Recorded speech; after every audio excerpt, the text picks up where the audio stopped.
Hello students, आज हम question number 26 से स्टार्ट करेंगे। इससे पहले के क्वेश्चंस 1 to 25 का लिंक डिस्क्रिप्शन बॉक्स में दिया गया है, आप वहां से देख सकते हैं। क्वेश्चन नंबर 26 में हमारे पास डिमांड फंक्शन गिवन है p is equal to 1/4 q की पावर माइनस 1/2 और हमें कंज्यूमर सरप्लस फाइंड आउट करना है जब q की वैल्यू कितनी है 25। तो डिमांड फंक्शन क्या है हमारे पास, p is equal to 1/4 q की पावर माइनस 1/2। अब हमारे पास जब हमारे पास किसी चीज की पावर माइनस में आ जाती है तो हम उसको डिनोमिनेटर में ले आएंगे, तो उसकी पावर जो है प्लस में आ जाती है, तो 1/2 हो जाएगा। अब हम क्या करेंगे, नेक्स्ट स्टेप में जो हमारे पास q है उसकी जगह हम उसकी वैल्यू पुट कर देंगे, कितनी थी 25, तो 25 की पावर अब क्या हो जाएगी 1/2। अब हम नेक्स्ट स्टेप में क्या करेंगे, हमारे पास गिवन है 25 को हम 5 का स्क्वायर लिख सकते हैं और इसकी पावर थी 1/2।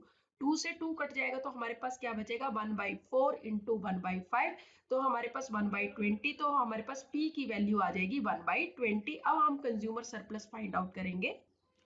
कंज्यूमर सरप्लस फाइंड आउट करने के लिए हमें डिमांड फंक्शन को इंटीग्रेट करना पड़ेगा और उसमें से प्राइस इंटू क्वांटिटी को माइनस कर देंगे। तो हम किस तरह से करेंगे, हमारे पास इंटीग्रेट किसको करना है, हमें डिमांड फंक्शन को। क्या है डिमांड फंक्शन, 1/4 q की पावर माइनस 1/2 dx हो जाएगा, minus price into quantity, price हमने फाइंड आउट किया 1/20 इंटू क्वांटिटी हमारे पास गिवन है 25। अब इंटीग्रेट करेंगे तो क्या आ जाएगा 1/4 q की पावर कितनी थी माइनस 1/2, इसमें प्लस हो जाएगा और यही जो हमारी पावर होती है इंटीग्रेट करने पे वो डिवाइड भी हो जाती है, माइनस क्या हो जाएगा 25 डिवाइडेड बाई 20। नेक्स्ट स्टेप में हम क्या करेंगे, 1/4 q की पावर क्या हो जाएगी सॉल्व करके 1/2 और इसको डिवाइड कर देंगे 1/2 से, माइनस कितना था 25 डिवाइडेड बाई 20।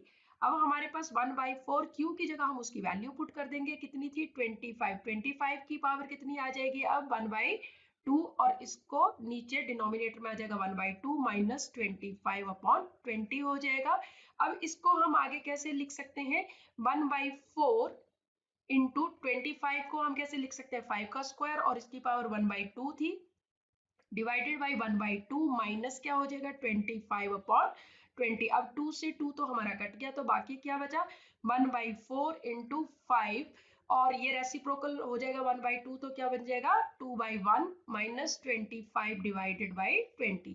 1/4 इंटू 10/1 हो जाएगा माइनस 25/20।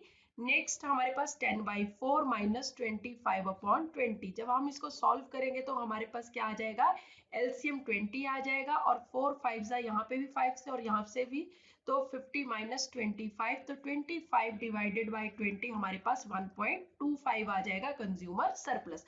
अब कंज्यूमर सरप्लस हमारे पास आ गया 1.25 और ये ऑप्शन कौन से में गिवन है, बी ऑप्शन में, तो हमारा करेक्ट ऑप्शन क्या हो जाएगा बी। नेक्स्ट क्वेश्चन है हमारे पास क्वेश्चन नंबर 27 में डिमांड फंक्शन गिवन है p is equal to 20 minus 2q और यहाँ पे क्या पूछा गया है, एवरेज एंड मार्जिनल रेवेन्यू जब q इज इक्वल टू 3 है। तो हमारे पास सबसे पहले तो डिमांड फंक्शन क्या है, p is equal to 20 minus 2q और हमारे पास क्या पूछा गया AR एंड MR। AR हमारे पास कैसे आता है, AR is equal to TR divided by Q and MR कैसे आता है, MR हमारे पास आता है change in TR divided by change in Q। तो सबसे पहले हम TR ही फाइंड आउट कर लेंगे। TR हमारे पास कैसे आएगा, P इंटू Q। P हमारे पास गिवन है 20 माइनस 2Q और इसको किससे मल्टीप्लाई कर देंगे Q से, तो हमारे पास TR आ जाएगा। इसको सॉल्व करके क्या आ जाएगा 20Q माइनस 2Q स्क्वायर। अब हमारे पास TR आ गया, AR फाइंड आउट करना है तो इसको किससे डिवाइड कर देंगे, हमारे पास AR फाइंड आउट करने के लिए 20Q जो हमारे पास TR आया है माइनस 2Q स्क्वायर, इसको Q से डिवाइड कर देंगे तो हमारे पास सॉल्व करके कितना आ जाएगा 20 माइनस 2Q। अब हम Q की जगह इसकी वैल्यू पुट कर देंगे, कितनी है हमारे पास वैल्यू Q की, हमारे पास गिवन है 3 क्वेश्चन में, तो हम यहाँ पे सॉल्व कर लेंगे 20 माइनस 6, तो हमारे पास AR कितना आ जाएगा, AR हमारे पास आ जाएगा 14। अब इसी तरह से हम MR फाइंड आउट कर लेंगे, तो MR के लिए हम यहाँ पे कर लेते हैं सॉल्व। MR कैसे आता है, हमारे पास MR आता है change in TR divided by change in Q। अब हमारे पास क्या करना पड़ेगा, MR फाइंड आउट करने के लिए हमें TR को डिफरेंशिएट करना पड़ेगा विद रिस्पेक्ट टू Q। अब हमारे पास टी आर गिवन है, कितना है 20Q माइनस 2Q स्क्वायर, जो हमने सॉल्व करके किया था। तो हमारे पास सॉल्व करके अब आ गया एम आर डिफ्रेंशिएट करके 20 माइनस 4Q। अब Q की जगह हम इसकी वैल्यू पुट कर देंगे। Q की वैल्यू कितनी थी 3, तो 20 माइनस 12 कितना हो जाएगा हमारे पास आ जाएगा 8। तो एम आर कितना आ गया हमारे पास 8। अब एम आर 8 और ए आर हमारे पास कितना है 14। तो कौन से ऑप्शन में है 8 एंड 14? सी ऑप्शन में। तो 27 का जो करेक्ट ऑप्शन हो जाएगा वो सी हो जाएगा। क्वेश्चन नंबर 28 में हमारे पास प्रोडक्शन फंक्शन गिवन है Q is equal to 5 into L की पावर 2/3 एंड K की पावर 1/3। यहाँ पे पूछा गया मार्जिनल प्रोडक्ट ऑफ कैपिटल। अगर 64 यूनिट्स ऑफ लेबर यूज किया जाता है, 27 units of capital R use, तो हम सबसे पहले प्रोडक्शन फंक्शन हमारे पास कितना गिवन है, Q is equal to 5 L की पावर 2/3 एंड K की पावर कितनी है 1/3। और हमें क्या फाइंड आउट करना, marginal product of capital MPK। तो इसके लिए हमें डिफरेंशिएट करना पड़ेगा प्रोडक्शन फंक्शन जो Q है विद रिस्पेक्ट टू K। तो जब हम इसको डिफरेंशिएट करेंगे तो हमारे पास क्या आ जाएगा डिफरेंशिएट करने पे, तो सबसे पहले हम डिफरेंशिएट करेंगे 5L की पावर 2/3 इंटू K की पावर 1/3 को किसके रिस्पेक्ट में, K के रिस्पेक्ट में। अब डिफरेंशिएट करके हमारे पास क्या आ जाएगा, जो 1/3 पावर है वो आगे आ जाएगी, 5 के साथ मल्टीप्लाई हो जाएगी, इंटू एल की पावर एज इट इज रहेगी 2/3 इंटू के की पावर कितनी थी 1/3 और इसमें से -1 हो जाएगा। तो अब हम सॉल्व करेंगे आगे, तो हमारे पास क्या आ जाएगा 5/3 इंटू एल की पावर 2/3 इंटू के की पावर, जब 1/3 -1 करेंगे सॉल्व तो हमारे पास क्या आ जाएगा -2/3। और जब किसी की पावर किसी चीज की पावर माइनस में आ जाती है तो हम उसको डिनोमिनेटर में ले आते हैं। तो L की पावर क्या हो जाएगी 2/3 इंटू के, क्या से आ जाएगा 1/k की पावर 2/3। अब हम आगे सॉल्व करेंगे तो हमारे पास क्या क्या आ जाएगा इसको सॉल्व करके, अब हमारे पास क्या आ जाएगा 5/3 इंटू एल की जगह हम उसके यूनिट्स रख देंगे, कितने हैं 64 यूनिट्स गिवन है लेबर के। तो हमारे पास क्या हो जाएगा 64 की पावर कितनी आ जाएगी हमारे पास 2/3 इंटू 1/k। के की जगह हम उसके यूनिट्स रख देंगे, कैपिटल के यूनिट्स कितने हैं क्वेश्चन में 27, और 27 की पावर भी क्या हो जाएगी 2/3। आगे सॉल्व करेंगे तो 5/3, 64 को हम 4 की पावर 3 लिख सकते हैं इंटू उसकी पावर थी 2/3। अब आगे क्या हो जाएगा 1/27 को हम क्या लिख देंगे 3Q, और उसकी पावर थी 2/3। 3 से 3 यहाँ पे भी कट गया, यहाँ पे भी कट गया, तो हमारे पास बचा क्या 5 डिवाइडेड बाई 3 इंटू 4 का स्क्वायर इंटू 1/3, 3 का स्क्वायर। सॉल्व करके हमारे पास क्या आ जाएगा 5/3 इंटू 4 जा 16 इंटू 1/9। तो जब आगे सॉल्व करेंगे तो 80/27। तो MPK हमारे पास कितना आ जाएगा 80/27। कौन से ऑप्शन में गिवन है, सी ऑप्शन में। तो सी ऑप्शन हमारा करेक्ट ऑप्शन हो जाएगा। क्वेश्चन नंबर 29 में हमारे पास Cobb Douglas production function given है Q is equal to A L की पावर अल्फा K की power beta, if alpha plus beta greater than 1 then share of labour would be. अब हमारे पास जो अल्फा और बीटा होते हैं ये share of labour and capital को भी मेजर करते हैं कि लेबर का कितना शेयर होगा और कैपिटल का कितना शेयर होगा टोटल आउटपुट में। तो यहाँ पे एल की पावर अल्फा है तो लेबर का शेयर किससे डिनोट होगा अल्फा से, ए जो है हमारा करेक्ट ऑप्शन हो जाएगा। और जब हम पावर में देखते हैं और पावर में अल्फा प्लस बीटा अगर ग्रेटर देन 1 होता है तो उसको इंक्रीजिंग रिटर्न टू स्केल कहा जाता है। अल्फा प्लस बीटा अगर हमारे पास इक्वल टू 1 हो जाता तो उसको क्या कहा जाता है constant return to scale. Alpha plus beta अगर लेस देन 1 होता तो उसको क्या कहा जाता है डिक्रीजिंग रिटर्न टू स्केल। तो क्वेश्चन इस तरह से भी पूछा जा सकता है, जैसे अभी इस क्वेश्चन में सिर्फ alpha plus beta greater than 1 दे रखा, तो यहाँ पे पूछ सकते हैं कि ये कौन सा रिटर्न टू स्केल है। तो ग्रेटर देन 1 है तो ये कौन सा स्केल होगा increasing return to scale. But अभी हमें इस क्वेश्चन में सिर्फ ये पूछा गया है कि लेबर का शेयर किससे डिनोट होगा, तो वो अल्फा से डिनोट होगा। नेक्स्ट क्वेश्चन है हमारे पास क्वेश्चन नंबर 30 में, a firm will be optimum size when A, marginal cost is at minimum. B, average cost is at minimum. C, marginal cost is equal to marginal revenue. And D, the firm maximizes its output. Optimum का मतलब क्या होता है? Optimum का मतलब होता है best level. जब एक फर्म अचीव कर लेती है तो उसको कहा जाता है ऑप्टिमम।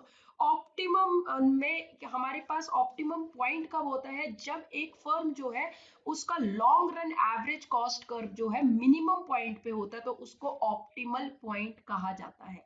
अब हमारे पास इस क्वेश्चन में जो ऑप्शंस गिवन है, तो एवरेज कॉस्ट मिनिमम होनी चाहिए ऑप्टिमल पॉइंट के लिए, तो कौन से ऑप्शन में?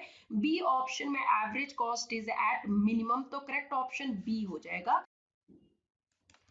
क्वेश्चन नंबर 31 में हमें CES प्रोडक्शन फंक्शन गिवन है, इलास्टिसिटी ऑफ सब्स्टिट्यूशन पूछा गया बिटवीन फैक्टर्स। हमारे पास ए ऑप्शन में 1 है, बी में रो है, सी में 1 अपॉन रो है और डी में 1 अपॉन 1 माइनस रो है। तो कौन सा करेक्ट ऑप्शन होगा? इसके लिए हम इसकी एक्सप्लेनेशन देख लेते हैं। CES किसको डिनोट करता है? Constant elasticity of substitution. और Q क्या है? Q is a function of labour and capital. अब हमारे पास Q जो हमारे पास फंक्शन गिवन है क्वेश्चन में, वो देखिए हमने लिख लिया। अब किसमें कौन सी टर्म किसको डिनोट करती है वो देख लेते हैं। ये प्रोडक्शन फंक्शन हमारे पास गिवन है, जिसमें ए जो है किसको डिनोट करता है? Factor productivity. इसको एफिशिएंसी पैरामीटर भी कहा जाता है।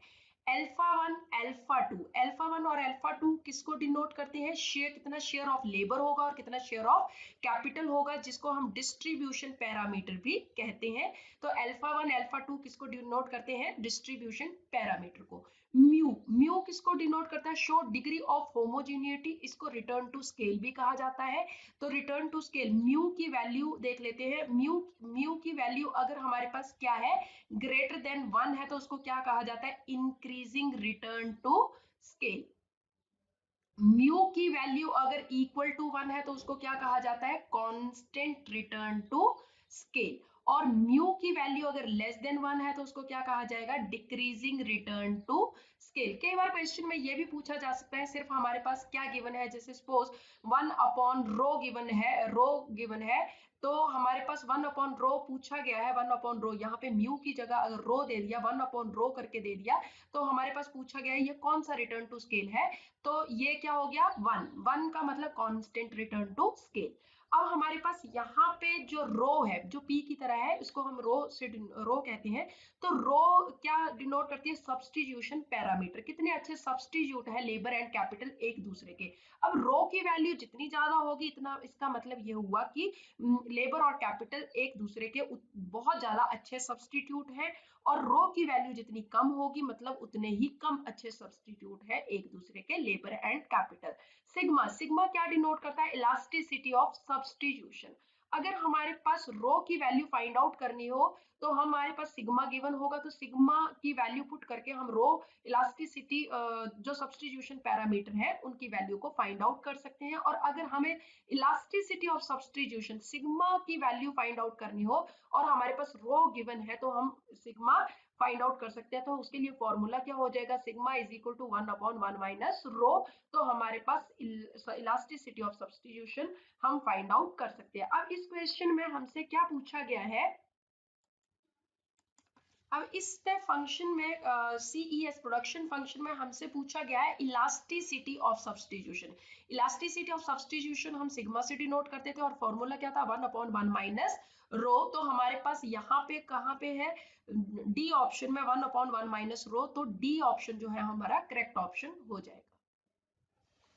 क्वेश्चन नंबर 32 में CES प्रोडक्शन फंक्शन गिवन है और हमें कुछ एक सिंबल्स दिए गए हैं, जैसे ए, रो, अल्फा, x1, x2, म्यू।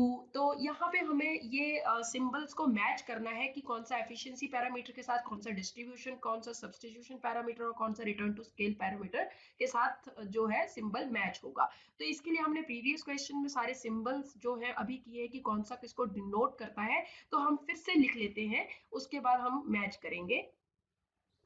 अब देखिए एफिशिएंसी पैरामीटर ए से होता है डिनोट, तो ए हमारा एफिशिएंसी पैरामीटर ए का क्या हो जाएगा? 4। डिस्ट्रीब्यूशन पैरामीटर अल्फा से, तो बी का हमारे पास क्या हो जाएगा? 3। अब हमारे पास सब्स्टिट्यूशन पैरामीटर को रो से डिनोट करते हैं तो सी का हो जाएगा 2, और रिटर्न टू स्केल को म्यू से डिनोट करते हैं तो हमारे पास हो जाएगा 1, डी का 1। तो 4 3 2 1 कौन सा ऑप्शन में आ रहे हैं? सी में। तो करेक्ट ऑप्शन क्या हो जाएगा हमारे पास यहाँ पे? सी। क्वेश्चन नंबर 33 में पूछा गया logical extension of Cournot model is, Bertrand model है, स्टेकलबर्ग मॉडल है, स्वीजी मॉडल है, या none of the above.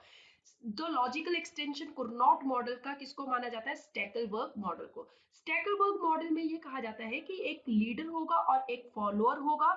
Leader जो है वो बहुत ही समझदार है और उसको ये पता है कि जो उसका फॉलोअर है या कॉम्पिटिटर है वो कुरनॉट मॉडल की एजम्पशंस को फॉलो कर रहा है, और लीडर इसकी वजह से अपने प्रॉफिट को जो है मैक्सिमम करने में सफल हो जाता है। और यहाँ पे हमारे पास इसी वजह से जो हमारे पास यहाँ पे भी जो वॉर चलता है वो क्वांटिटी वॉर चलता है, स्टेकलबर्ग मॉडल में भी, और कुरनॉट मॉडल में भी क्या चलता है? क्वांटिटी वॉर चलता है।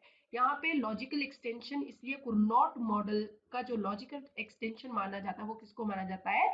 स्टेकलबर्ग मॉडल को ही माना जाता है। क्वेश्चन नंबर 34 में in the context of straight line demand curve touching both the X axis which one of the following is correct, कि डिमांड इज इलास्टिक कहाँ? A below the mid point, B above the mid point, C at the mid point of the demand curve, and D throughout the length of demand curve. अब हमसे यहाँ पे पूछा गया है कि elastic कहाँ पे होगी? स्ट्रेट लाइन डिमांड कर्व में। तो पहले एक स्ट्रेट लाइन डिमांड कर्व ही हम बना लेते हैं। ये हमारे पास स्ट्रेट लाइन डिमांड कर्व है। यहाँ पे इस पॉइंट पे सबसे टॉप पे E is equal to infinity, इसको क्या कहा जाता है? Perfectly elastic. इसके बाद E greater than 1 elastic, E equal to 1 तो इसको कहा जाता है unitary elastic. E less than 1 है यहाँ पे इस पॉइंट पे, तो हमारे पास इसको इनइलास्टिक कहा जाता है। और यहाँ पे सबसे नीचे वाले पॉइंट पे E जहाँ इज इक्वल टू 0 हो जाती है उसको क्या कहा जाता है? Perfectly in elastic. तो हमारा यहाँ इन्फिनिटी से लेके मिड पॉइंट से ऊपर जो है इक्वल टू 1 से लेके इन्फिनिटी तक, ये क्या होगी? हमारी इलास्टिक डिमांड होगी। और इसे मिड पॉइंट से नीचे का एरिया जो हो जाएगा वो क्या हो जाएगी? इन इलास्टिक डिमांड हो जाएगी। तो हमारे पास जो एरिया है इलास्टिक डिमांड का वो कौन सा हो जाएगा? अबव द मिड पॉइंट, अब मिड पॉइंट से ऊपर का। तो हमारे पास यहाँ पे ऑप्शन में पूछा गया है, जो क्वेश्चन में पूछा गया है डिमांड इज इलास्टिक कहाँ होगी? Above the mid point. तो बी ऑप्शन हमारे पास क्या हो जाएगा? Correct option. क्वेश्चन नंबर 35 में पूछा गया है Slutsky equation deals with decomposition of a price effect and substitution, price effect को substitution effect and income effect में डीकंपोज करता है, या फिर सुपीरियर इंफीरियर गुड्स के बीच में, या फिर नेसेसरी एंड लग्जरीज के बीच में, डी ऑप्शन में प्रोड्यूसर एंड कंज्यूमर सरप्लस किसके बीच में डीकंपोज करता है? तो जो स्लट्सकी इक्वेशन है वो प्राइस इफेक्ट को substitution effect and income effect में डीकंपोज करते हैं। तो हमारा करेक्ट ऑप्शन ए हो जाएगा।